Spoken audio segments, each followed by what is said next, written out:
My ex-wife couldn't accept I moved on after she cheated with my brother. She harassed my new girlfriend for months and kept detailed journals about hurting her. My ex-wife, Caitlin, 39F, and I, 42M, divorced 8 months ago after she left me for my own brother Connor, 44M, and now she won't leave me alone.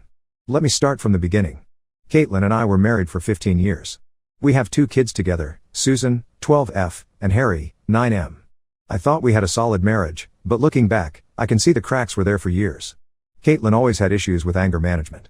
She would blow up over small things like dishes in the sink or forgetting to pick up milk. These weren't just normal arguments either.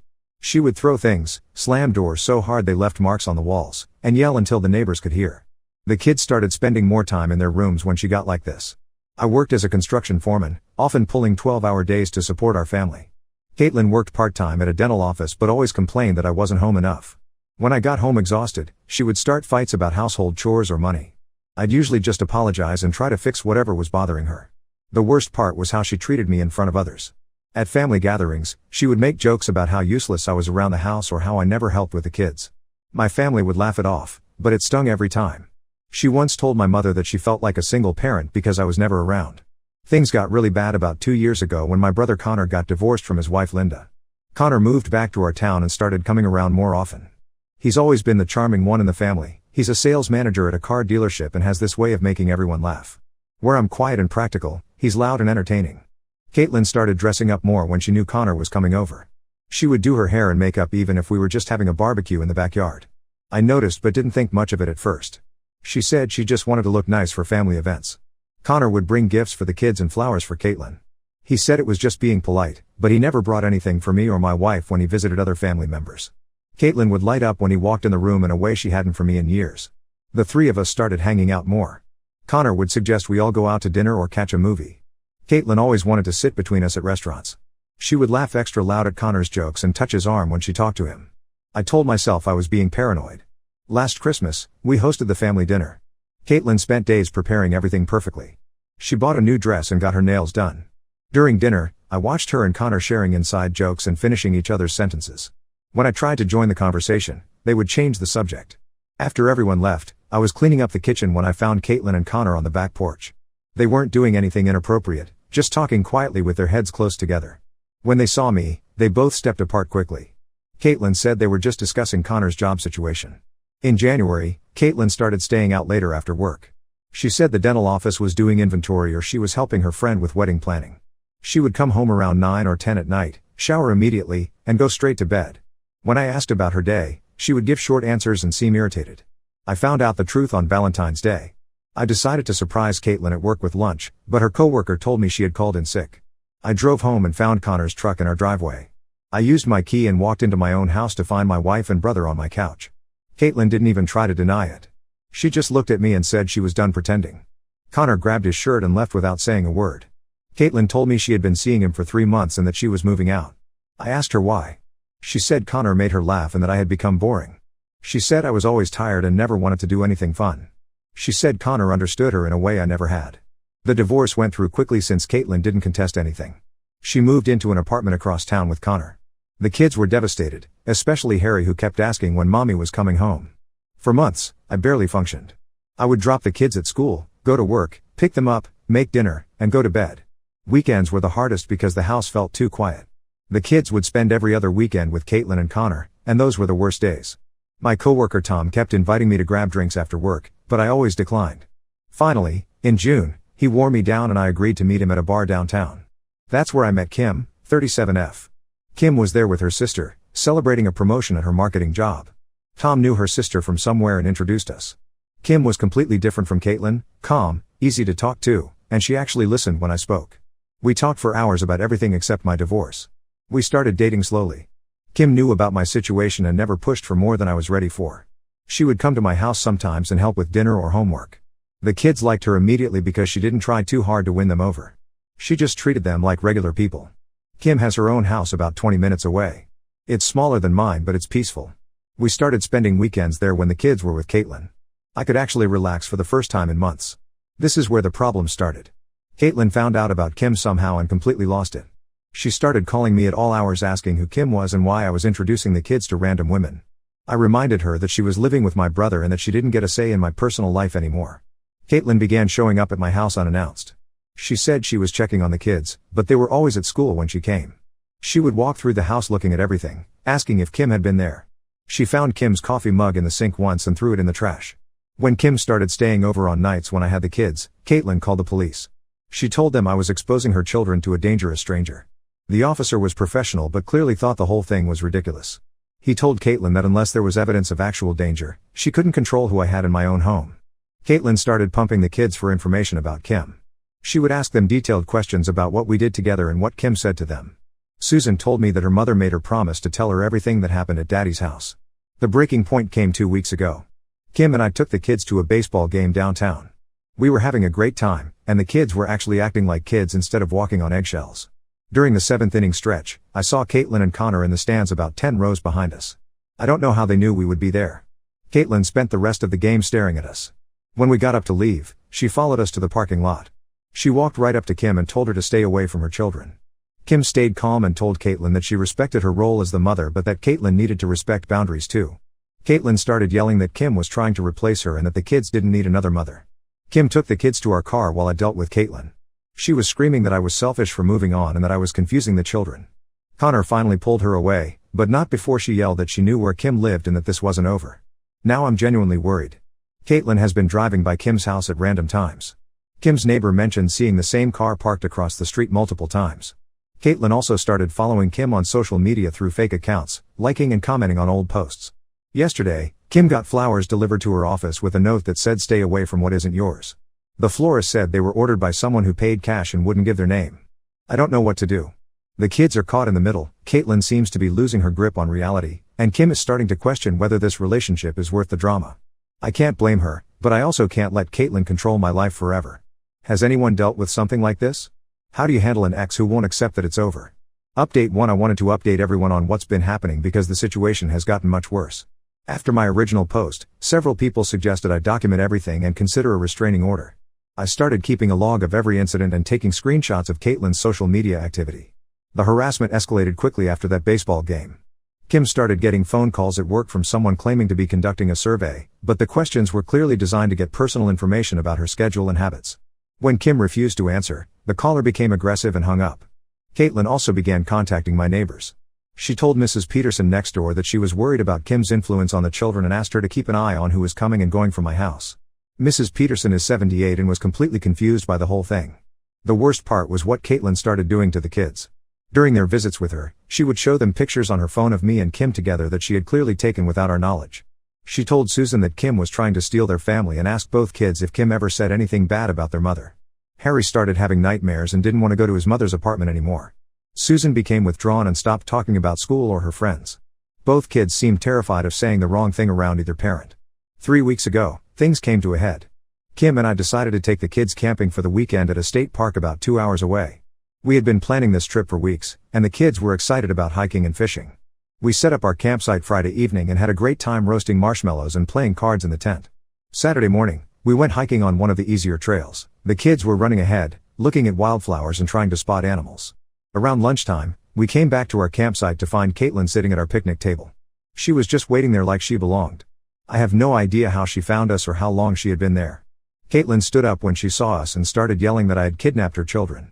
She said she never gave permission for them to leave the state, which wasn't even true since we were still in state at the park. The kids immediately went quiet and moved behind Kim and me. Other campers started coming over to see what the commotion was about. Caitlin was screaming that Kim was a homewrecker and that I was an unfit father. She demanded that I pack up immediately and bring the kids home. I told Caitlin to leave and reminded her that this was my weekend with the kids according to our custody agreement. She said the agreement didn't give me the right to take them anywhere without her approval.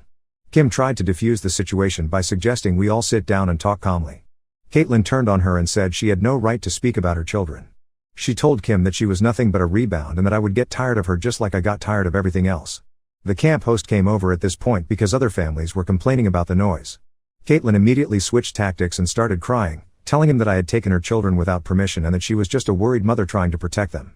The camp host asked to see our custody paperwork, which I had brought just in case. When he saw that I had legal custody that weekend, he asked Caitlin to leave. She refused and said she wasn't going anywhere without her children. Susan started crying and asking why mommy was being so mean. Harry was clinging to Kim's leg and wouldn't look at his mother. This seemed to set Caitlin off even more, and she accused Kim of turning the children against her. The camp host threatened to call the police if Caitlin didn't leave voluntarily. She finally got in her car, but not before telling me that this wasn't over and that I would regret bringing Kim into her children's lives. We tried to salvage the camping trip, but the kids were upset and just wanted to go home. We packed up early and drove back Saturday evening instead of staying through Sunday as planned. When we got to my house, we found that someone had thrown eggs at the front door and windows. The yolk had dried in the sun and was difficult to clean off. My next door neighbor said she saw a car matching Caitlin's driving slowly past the house around noon Saturday. I called my lawyer Monday morning. He said we had enough evidence to request a restraining order and that Caitlin's behavior was clearly harassing and potentially dangerous. He also suggested that we might need to revisit the custody arrangement if she continued interfering with my parenting time. Kim and I had a long talk that weekend about whether we should continue seeing each other. She said she cared about me and the kids, but that she had never signed up for this level of drama. She needed time to think about whether she wanted to deal with Caitlin's behavior long term. I completely understood her position, but I also realized that letting Caitlin drive Kim away would just encourage more of this behavior in the future. If I backed down now, Caitlin would think she could control any relationship I tried to have. The restraining order hearing was scheduled for the following week. My lawyer advised me to avoid all contact with Caitlin except through him and to document any further incidents. 2 days before the hearing, Connor called me for the first time since I caught them together. He said Caitlin was making his life miserable and that her obsession with me and Kim was destroying their relationship. He asked if there was anything I could do to make her back off. I told him that this was the situation he created when he decided to sleep with my wife, and that he would have to figure it out himself. He said Caitlin had been talking about me and Kim constantly and that she spent hours every day checking Kim's social media accounts and driving by her house. Connor also revealed something I didn't know. Apparently, Caitlin had been calling my workplace trying to get me fired. She told my supervisor that I was using company equipment for personal business and that I had been stealing time by leaving early to meet Kim. My boss mentioned this to me in passing, saying he knew it was probably divorce-related nonsense, but asked me to be extra careful about following all company policies. The restraining order was approved. The judge said Caitlin's pattern of behavior constituted harassment and stalking, and that her interference with my custody time was unacceptable. She was ordered to stay at least 100 yards away from me, Kim, and Kim's home and workplace.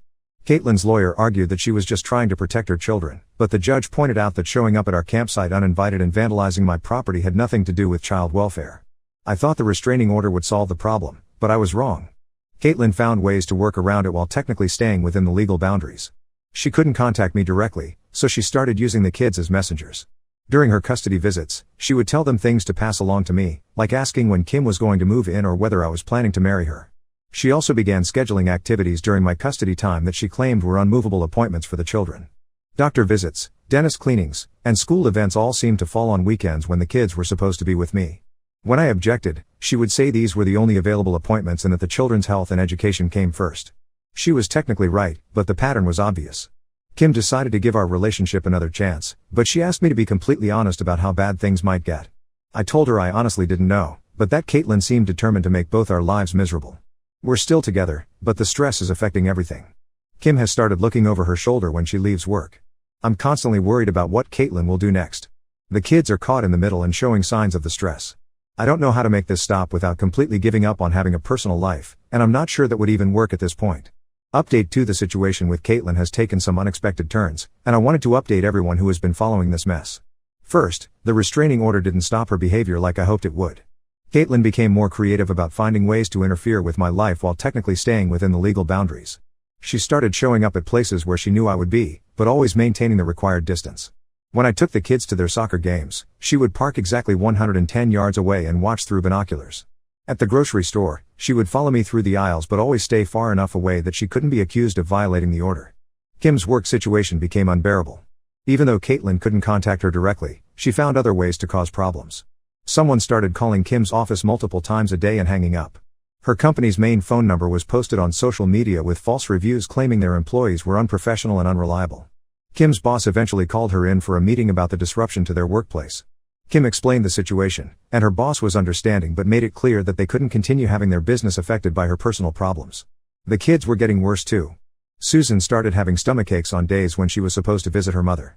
Harry began wetting the bed again, something he hadn't done in years. Both of them seemed afraid to mention Kim around their mother, but also afraid not to answer when Caitlin questioned them about her. My lawyer suggested we document everything and prepare to request a modification of the custody agreement. He said Caitlin's behavior was affecting the children's well-being, and that might be grounds for reducing her custody time. Then something happened that changed everything. 6 weeks ago, I got a call from Linda, Connor's ex-wife. I hadn't spoken to her since their divorce, but she said she had information I needed to hear. Linda asked if I could meet her for coffee, away from anywhere Caitlin might see us. I was hesitant because I didn't want to get involved in more family drama, but she said it was about the kids' safety. We met at a diner on the other side of town. Linda looked terrible, thin and tired, like she hadn't been sleeping. She told me that Connor had been calling her, complaining about Caitlin's behavior and asking if he could stay at Linda's house sometimes when Caitlin got too intense. According to Linda, Caitlin's obsession with me and Kim had completely taken over her life. She spent hours every day parked near Kim's house or workplace. She had filled multiple notebooks with information about Kim's daily routine, including what time she left for work, where she shopped, and who her friends were. Connor told Linda that Caitlin barely paid attention to the kids during her custody visits because she was too busy planning ways to spy on Kim and me. She would leave Susan and Harry with Connor while she drove around looking for my truck or Kim's car. But the most disturbing thing Linda told me was that Caitlin had started talking about making Kim disappear. Connor wasn't sure if she meant she wanted Kim to move away or something more serious, but Caitlin had been researching Kim's background and looking up information about her family. Linda said Connor was scared of Caitlin and didn't know how to get out of the relationship. Apparently, Caitlin had threatened to tell everyone that Connor was the one stalking me if he tried to leave her. She also threatened to claim that he was inappropriate with Susan and Harry. I asked Linda why she was telling me this. She said that despite everything that had happened between us, she didn't want to see innocent people get hurt. She also admitted that she still cared about Connor and was worried about what Caitlin might do to him if he tried to break up with her. I thanked Linda for the information and immediately called my lawyer. He said we needed to take this to the police right away, especially the part about Caitlin researching Kim's background and talking about making her disappear. The detective I spoke with took the report seriously, particularly when I showed him the documentation I had been keeping of Caitlin's behavior. He said they would investigate, but that it might be difficult to prove criminal intent based on second-hand information from Connor. I also had to make a decision about whether to tell Kim what Linda had shared with me. I decided she deserved to know, even though I knew it would frighten her. Kim's reaction was exactly what I expected. She was scared but also angry that Caitlin's behavior had escalated to this level. She asked if I thought she should stay somewhere else for a while, but I didn't want Caitlin to think she had won by driving Kim away. We decided to install security cameras at both our houses and change Kim's work schedule so she wouldn't be predictable. Kim also told her boss about the escalated threats, and her company agreed to let her work from home temporarily. The police investigation moved faster than I expected. When they interviewed Connor, he confirmed everything Linda had told me and provided additional details. He said Caitlin had been making lists of Kim's friends and coworkers, and that she had driven by Kim's parents' house several times. Connor also revealed that Caitlin had been stealing mail from Kim's mailbox to get personal information. She had opened credit card statements and utility bills, looking for details about Kim's finances and daily routine. Most importantly, Connor had recorded one of Caitlin's rants about Kim on his phone. In the recording, Caitlin said she wished Kim would just die in a car accident so everyone's problems would be solved. She also talked about how easy it would be to cause an accident on the winding road near Kim's house. The police arrested Caitlin the next day on charges of stalking and harassment. They also found the notebooks Linda had mentioned, which contained detailed information about Kim's schedule and personal life, as well as photos of Kim taken without her knowledge. During the arrest, Caitlin completely lost control. She screamed that I had ruined her life and that Kim was destroying her family. She accused me of conspiring with Connor and Linda to frame her, and said that everyone was against her because they were jealous of her relationship. The kids were at school when this happened, but they found out about their mother's arrest when other children started talking about it. Small towns don't keep secrets very well. Susan asked me if her mother was going to jail, and I had to explain that her mother had made some poor choices and needed help. Harry wanted to know if it was his fault that Mommy was in trouble. Both children seemed more relieved than upset, which broke my heart. Caitlin was released on bail 2 days later, but the judge modified the restraining order to include stricter conditions. She wasn't allowed to go within 500 yards of Kim or me, she couldn't use any electronic devices to monitor our activities, and she had to surrender her passport. Connor moved out of their apartment the day Caitlin was arrested. Linda let him stay at her house temporarily, though she made it clear this didn't mean they were getting back together. Caitlin's behavior during her court appearances has been erratic. She fired 2 lawyers because they wouldn't argue that she was the victim in this situation. She represents herself now and spends most of her court time ranting about how I turned everyone against her. The custody evaluator recommended that Caitlin's visits with the kids be supervised until she completes a psychological evaluation and anger management program. Caitlin refused both requirements and said the court system was biased against mothers. As a result, Caitlin currently has no custody or visitation rights with Susan and Harry. She can only see them if she agrees to supervision and counseling, which she continues to refuse. The kids are doing better now that they don't have to worry about their mother's unpredictable behavior. Susan's stomachaches have stopped, and Harry is sleeping through the night again. They still ask about their mother sometimes, but they seem relieved not to be caught in the middle of her drama. Kim and I are still together, and our relationship has actually grown stronger through this ordeal. She's shown incredible patience and strength in dealing with everything Caitlin put us through. I never wanted things to end this way with Caitlin, especially for the kids' sake. But her behavior left everyone with no choice but to protect themselves and the children. Update 3: I'm writing this final update because several people have asked about the outcome of Caitlin's legal case and how the kids are doing. Caitlin's trial ended 3 weeks ago. She was convicted on multiple charges including stalking, harassment, and mail theft. The judge sentenced her to 18 months in jail, followed by 3 years of probation. She was also ordered to complete a psychological evaluation and anger management program before she can petition for any visitation rights with Susan and Harry. During the trial, more details came out about the extent of Caitlin's behavior. The prosecution presented evidence that she had been planning to confront Kim at her workplace with a baseball bat. Police found the bat in Caitlin's car along with printed maps of Kim's office building and notes about Kim's daily schedule.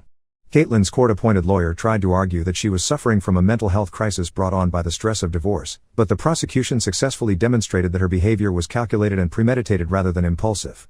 The most disturbing evidence was a journal Caitlin had been keeping where she wrote detailed fantasies about hurting Kim in various ways.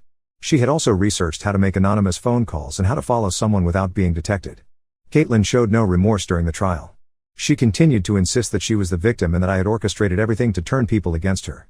She accused me of bribing Connor and Linda to lie about her behavior. When the judge read the sentence, Caitlin screamed that this was all Kim's fault and that she would never forgive any of us for destroying her life. She had to be physically removed from the courtroom. Connor testified against Caitlin during the trial, which effectively ended any possibility of them reconciling. He admitted that he had been afraid of Caitlin for months and that she had threatened him multiple times when he tried to set boundaries about her obsession with me and Kim. Connor has been staying with Linda, and they're apparently working on rebuilding their relationship. Linda told me they're taking it very slowly and that Connor is getting counseling to understand how he ended up in such a destructive situation with Caitlin.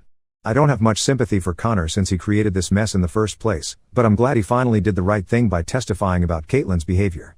The kids have been doing much better since Caitlin's arrest. Susan is back to being a normal 12-year-old who worries about school projects and friends instead of walking on eggshells around her mother. Harry has stopped wetting the bed and is sleeping through the night consistently. Both kids have asked when they might see their mother again. I've been honest with them that their mother needs to get help for her problems before that can happen, and that it might be a long time.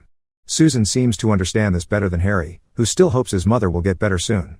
We've been seeing a family counselor who specializes in helping children deal with unstable parents. The counselor has been helpful in teaching the kids that their mother's behavior wasn't their fault and that they don't have to fix adult problems. Kim has been amazing throughout this entire situation. She never once suggested that I choose between her and dealing with Caitlin's harassment. She supported me through the police investigation and trial, even when it meant disrupting her own life and career. We've decided to move in together. Kim's house is in a better school district for the kids, and it feels like a fresh start for all of us. Susan and Harry are excited about the move and have already picked out their new bedrooms. Kim and I aren't rushing into marriage, but we've talked about it as a possibility in the future. For now, we're focused on creating a stable environment for the kids and building our relationship without the constant stress of Caitlin's interference. I've learned a lot about myself through this experience. I spent too many years accepting Caitlin's abuse because I thought that was what marriage required. I made excuses for her behavior and blamed myself for not being able to make her happy. Kim has shown me what a healthy relationship looks like. We disagree sometimes, but we talk through problems instead of screaming at each other. She treats the kids with respect and patience, and she's never used them as weapons in adult conflicts. The restraining order against Caitlin remains in effect for another 2 years. Given her behavior during the trial and her lack of remorse, I don't expect her to respect it once she's released from jail. We'll continue to document any violations and work with law enforcement to ensure everyone's safety. Some family members have suggested that I should forgive Caitlin for the kids' sake, but forgiveness doesn't mean allowing someone to continue harmful behavior. The kids are safer and happier without their mother's chaos in their daily lives. If Caitlin genuinely gets help and changes her behavior, I might consider supervised visits in the future. But that decision will be based on what's best for Susan and Harry, not on family pressure or guilt. For anyone dealing with a similar situation, my advice is to document everything, don't hesitate to involve law enforcement when behavior escalates, and prioritize the safety of your children above all else. Don't make excuses for someone who refuses to respect boundaries, even if that person is a family member. Caitlin chose to escalate this situation at every opportunity instead of accepting that our marriage was over and focusing on co-parenting our children. Her choices led to the consequences she's now facing. Now let's move to the next story. Story 2. After finding out her husband was cheating, my sister demanded to move into our family home she made me buy from her 15 years ago. When I refused, she tried breaking in. I, 45F, am in a difficult situation with my sister Carissa, 43F, regarding our parents' house, and I need some outside perspective because my entire family is against me right now. For some background, Our parents passed away 15 years ago in a car accident when I was 30 and Carissa was 28. They were driving home from their anniversary dinner when a drunk driver hit them. It was devastating for both of us, but we handled grief very differently. Our parents left their house to both of us equally in their will. At that time, Carissa was married to Tom and had just given birth to their first child, Emily. I was single and had just started my career as an accountant at a small firm. The house meant everything to me because our grandfather had built it himself in 1945 after returning from World War II. He spent 5 years building it, and every room has a story. My dad used to tell us how he helped his father as a young boy, carrying bricks and learning carpentry. 4 generations of our family have lived in this house. After our parents passed, Carissa told me she couldn't bear to live in the house because it had too many memories. She wanted to sell it immediately and split the money. I still remember that conversation. She came over one morning about 2 weeks after the funeral and told me she had already contacted a real estate agent. I was shocked because we hadn't even finished sorting through our parents' belongings. I begged her not to sell. I explained how much family history was in this house. The measuring marks on the kitchen doorframe showing our heights as we grew up, the secret compartment our grandfather built in the living room fireplace, the apple trees our dad planted when each of us was born, everything about this house tells our family story. I offered to buy her share, but as a new accountant, I didn't have nearly enough money. I asked her to wait a few years until I could save up, but she refused. Carissa became really aggressive about selling. She threatened to take me to court to force a sale if I didn't agree. She knew I couldn't afford a legal battle on top of everything else. I was still paying off my student loans and had just started my career. To keep the house, I had to take out a massive loan at a horrible interest rate because my credit wasn't great at the time. It was really difficult financially. I had to move back into my old bedroom because I couldn't afford to rent an apartment while paying the mortgage.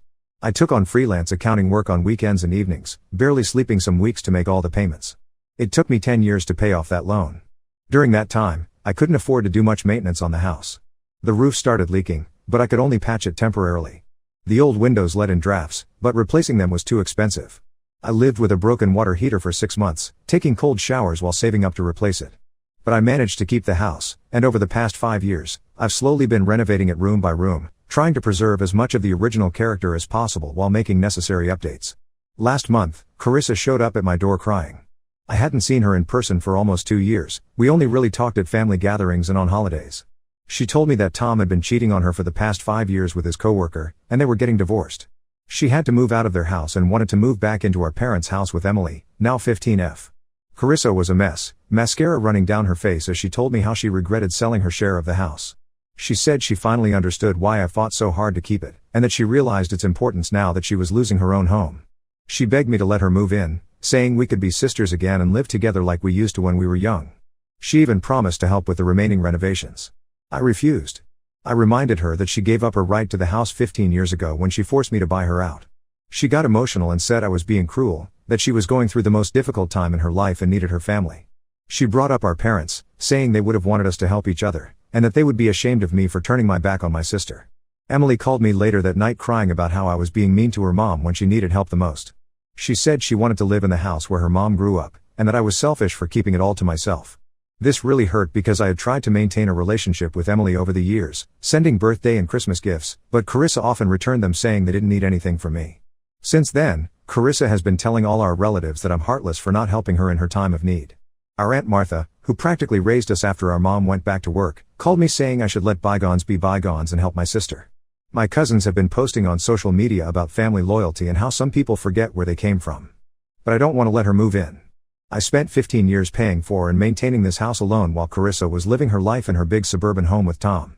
She didn't care about family history or loyalty when she wanted to sell it. Now she only wants to move in because she needs a place to stay. I offered to help her find and rent an apartment, even offering to co-sign if needed, but she refuses, saying she wants to come home. She keeps showing up unannounced, crying and begging. Yesterday she brought Emily again, and they both sat on my porch for hours refusing to leave until I talked to them. They were ringing the doorbell, knocking on windows, and even tried to get in through the back door. I had to call the police to make them leave. Now all our relatives are angry at me for calling the police on my own sister and niece. I feel terrible about the whole situation, but I don't think I'm wrong.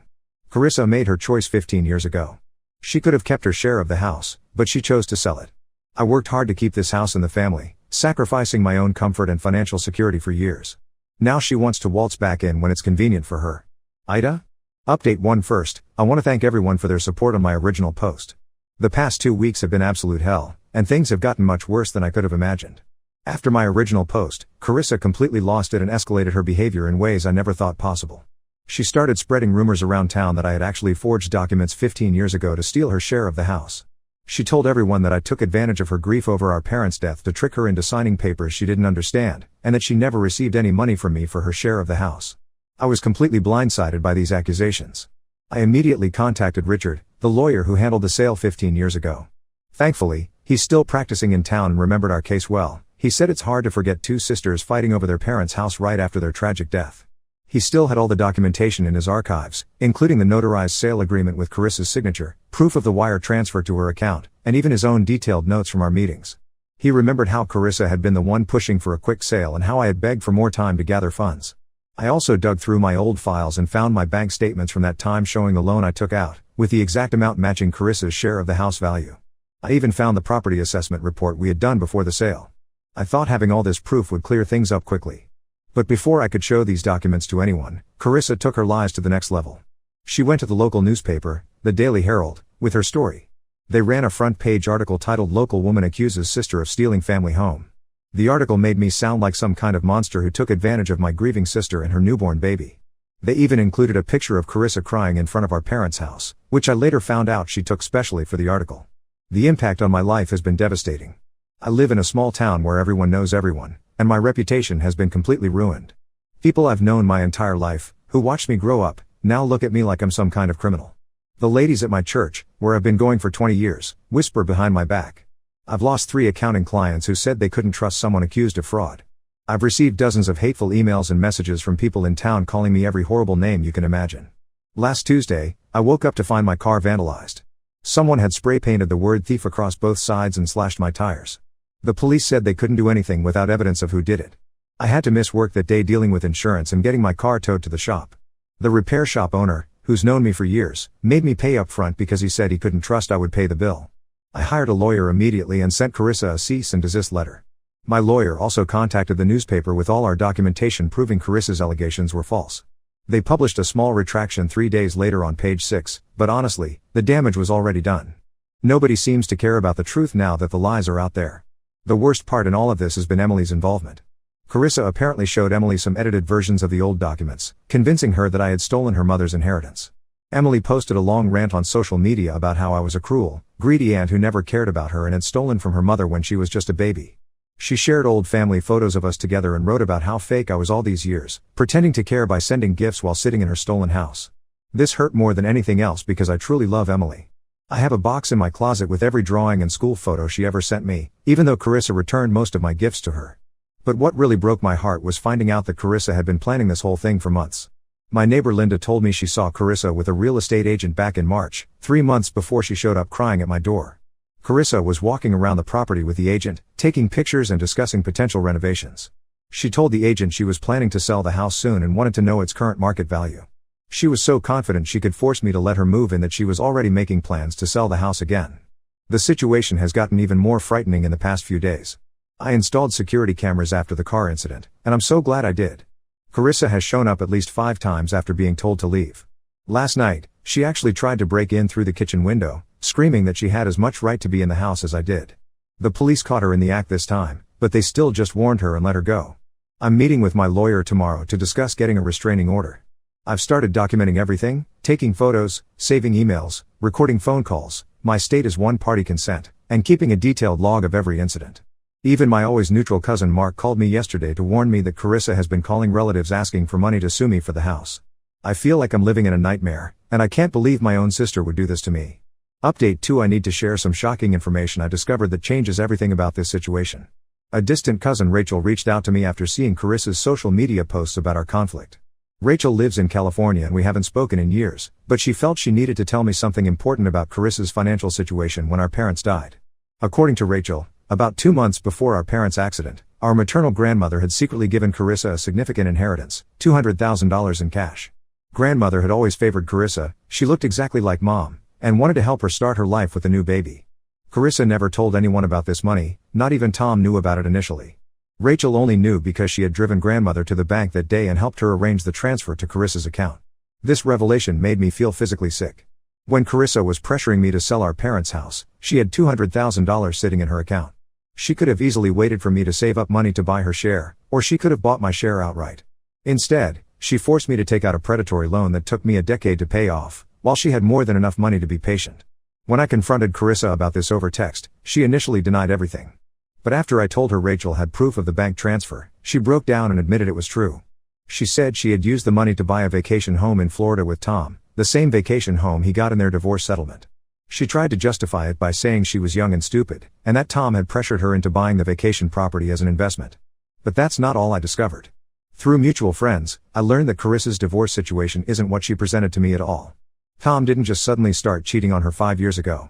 They had actually been separated for 2 years already, living apart while trying to keep up appearances for their families. Carissa had been living in a luxury apartment that cost $3,000 a month, paid for by their joint savings. She only wanted to move in with me because Tom finally cut off her financial support and told her to get a job. I also found out that Carissa had been lying about her job situation. She told me and everyone else that she was working part-time at a boutique, but her friend Maria let slip that Carissa hasn't worked in over a year. She quit her job because she didn't like the early morning hours, expecting Tom to keep supporting her lifestyle. Now she's running out of money and desperate for a place to stay. Emily came to see me alone yesterday after school. This was the first time we've spoken face-to-face since her social media posts about me. She broke down crying and apologized for what she had posted. She revealed that Carissa had actually dictated those posts to her, telling her exactly what to write and guilt-tripping her by saying they might end up homeless if Emily didn't help convince me to let them move in. Emily also told me something that broke my heart. Carissa had been poisoning her against me her entire life. Whenever my birthday or Christmas gifts would arrive for Emily, Carissa would tell her that I was only sending them out of guilt for stealing their share of the house.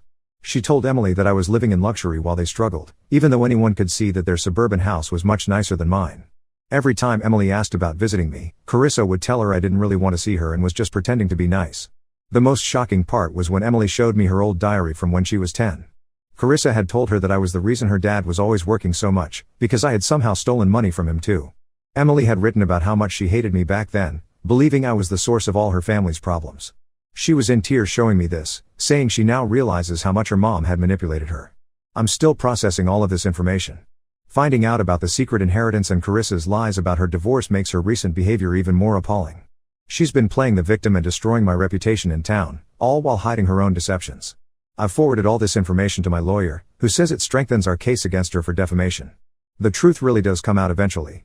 Update 3: The situation has finally reached a conclusion, though not a happy one. After Emily's revelations about Carissa's manipulation and lies, I decided to take legal action against Carissa for defamation. My lawyer gathered all the evidence, the newspaper article, social media posts, documentation of the vandalism, testimony from Emily and Rachel about Carissa's lies, proof of my lost accounting clients, and the police reports from her trespassing attempts. We filed the lawsuit, and Carissa immediately tried to countersue, claiming emotional distress and something about verbal agreements from 15 years ago.